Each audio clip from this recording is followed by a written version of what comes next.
guys. Welcome to our meeting today for Mechanical Engineering Club. Today we're going to be going over basic hovercraft theory. So let's begin.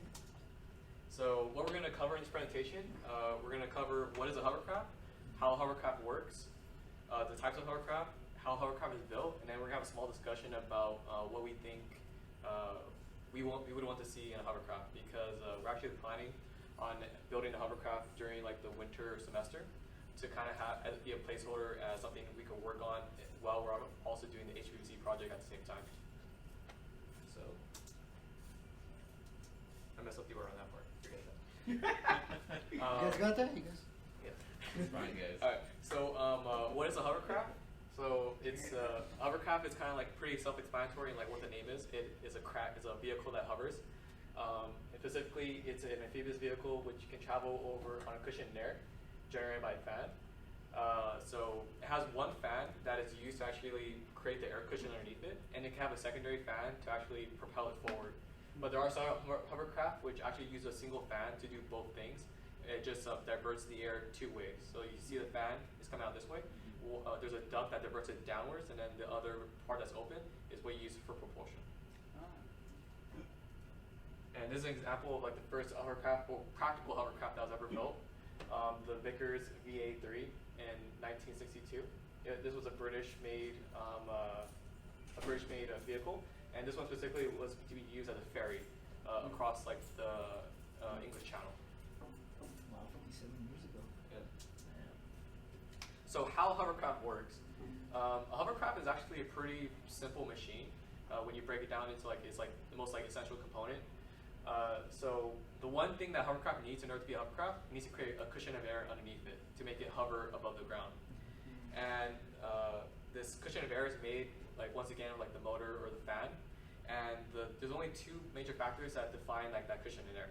One is the air's pressure, and the other one is the actual area in which the pressure is being put against.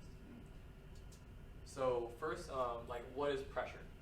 Pressure is defined as like the amount of force being applied over a certain area, and it's represented by this equation here. So pressure equals force over area, and force, like depending if you're working in like SI or US. So force in SI would be newtons, and force in like our like US standard would be like pound foot.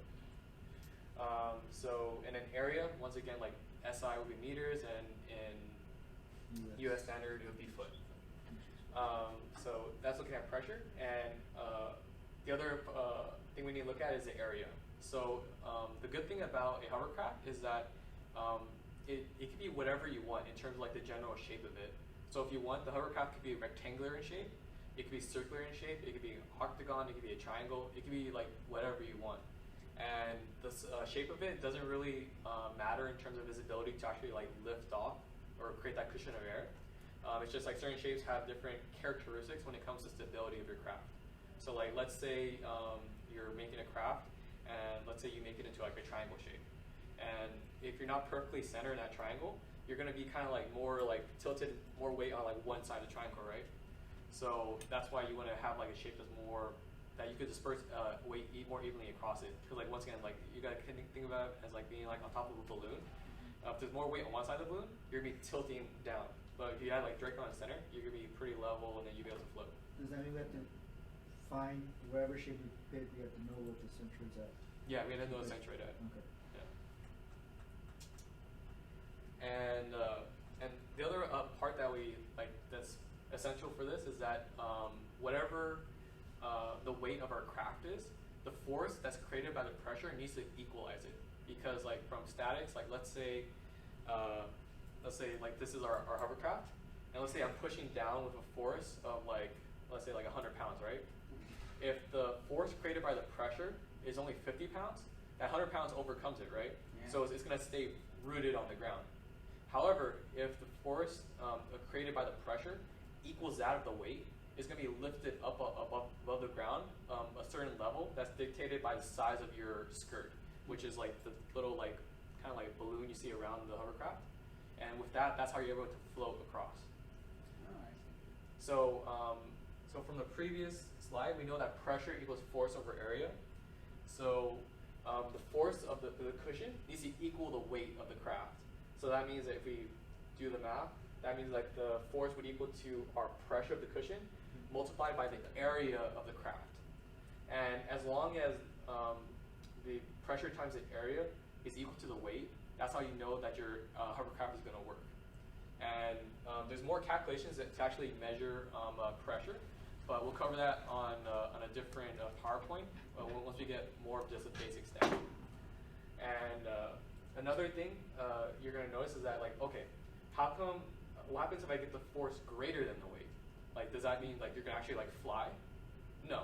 And the reason why you're not going to fly with a hovercraft is because a hovercraft, it doesn't hold on to that pressure. A hovercraft, you could kind of think about it as a balloon with little tiny holes all over the place.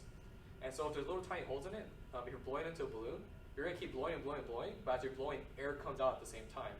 So because of that, the force that's created will never overcome your weight. And when we see the video of it, you're going to see there's actually tiny holes, or not tiny holes, but there's holes underneath the hovercraft that let air out as air is being pushed into it. And that's why you always stay on a constant state of being inflated, but never overinflated. So it's like a balance with the buoyancy then? Yes, it is.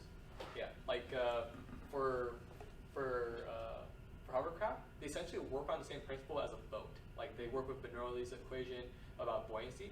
And that's why for many examples of like commercially made hovercraft, you notice that they're basically built like a boat with like with a balloon like built around them. Yeah. And that's why. So that balloon is not actually inflated until it turns on, and then it starts getting air, and then that same air that's getting inside pushes it out. Yeah. So the to keep it at a constant.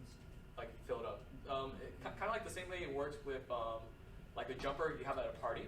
So the jumper, you have the motor in the back, right? It's always filling up with air, but the amount of air being pushed in there is not like enough to like make it explode, right? Yeah. And that's because as air is being pushed in, the same amount of air is always being pushed out, and that's why it remains inflated and is able to compress and then spring back to its original size, because whatever air got compressed out, it gets reinflated back in. And when you're able to reach that equilibrium, that's like the main thing you want to have for a hovercraft.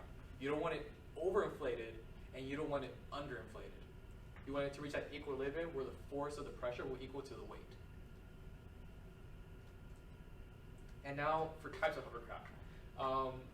There's actually like a lot of different types in terms of like, let's say you want like a variety of like the actual like structure of like the main thing, like where people will sit in. There's a lot of variety of that.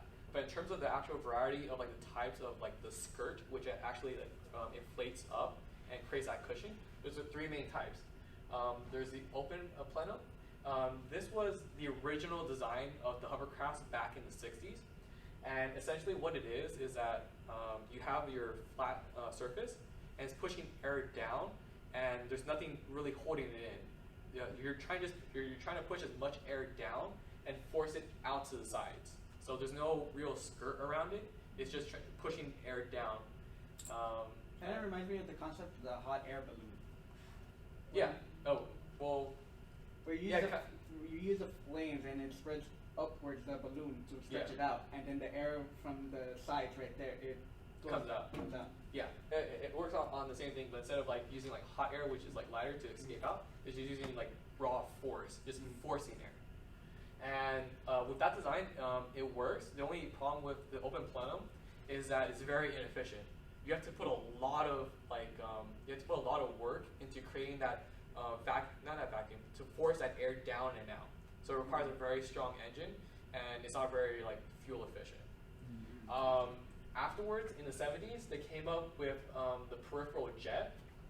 And as you can see here, instead of letting the air just go wherever it wants and then out, it's directing it within a channel that goes in the skirt.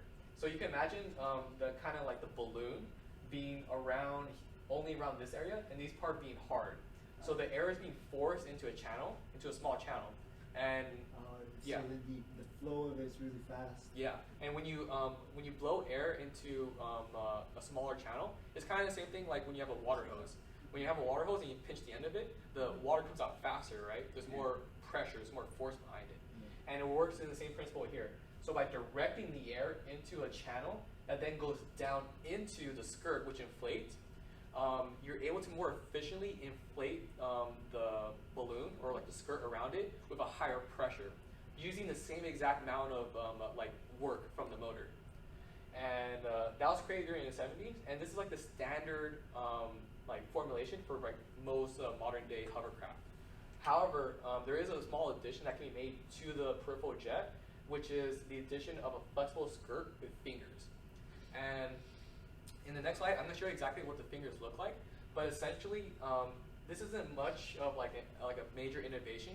The only difference with the addition of the skirt fingers is that instead of the air being allowed to, when it exits, instead of exiting wherever it wants in terms of like out into the environment, now it's being directed. So it's being directed within the channel, and it's being directed when it exits. Because in this design, when it exits, there's no real direction. But in here, since the air is being directed outward when it exits, it creates more stability for the hovercraft. Because now instead of like let's say you don't have like a perfect flow of air because of like, let's say you're in the water. So now air is more dense when you're on top of the water. So by using the finger skirt, now even though it's more dense, the air coming out, like instead of being in all directions, now it's directed, so you have a more stable flow outward at the same time. Which So is like, sorry, for like the how do you pronounce it? Peripheral Yeah. jet. The little chute that where the air comes out, that just kind of goes everywhere, right? Yeah. But in this one, it's directed. Yes, directed. Because like with this, it's going directly into the skirt, which is like the balloon. And within that skirt, there's holes punched into it. And those holes, like you can't control where the air goes once it's like comes out of that hole. It just goes wherever like the path of least resistance. But in this variation of the flexible skirt with the fingers, now you can imagine those holes having, well, you're gonna see in the next slide, but they have these little ridges where now the air can't just go like anywhere. Now it's directed in a certain direction. And by directing it in a certain direction, now you can control exactly how it disperses. And if you know how the air disperses, you could actually create a more stable craft. And for this, the skirt of the fingers is mostly used for craft that are meant to go over water. Because when you're going over water, there's a lot of other things that go into the air, which, like I said, like the air is more dense. There might be water in the air when you're sucking it in. So you want to be able to control that direction a lot more. Because if you go like belly up in the water, like that's not good. But if you possibly go belly up in the land, like yeah, like someone, like it's not great, but you're not going to drown at least. So that's why this is more for land based, and this is more amphibious based, land and sea. Okay. And here, this is the actual diagram of what it looks like with the fingers.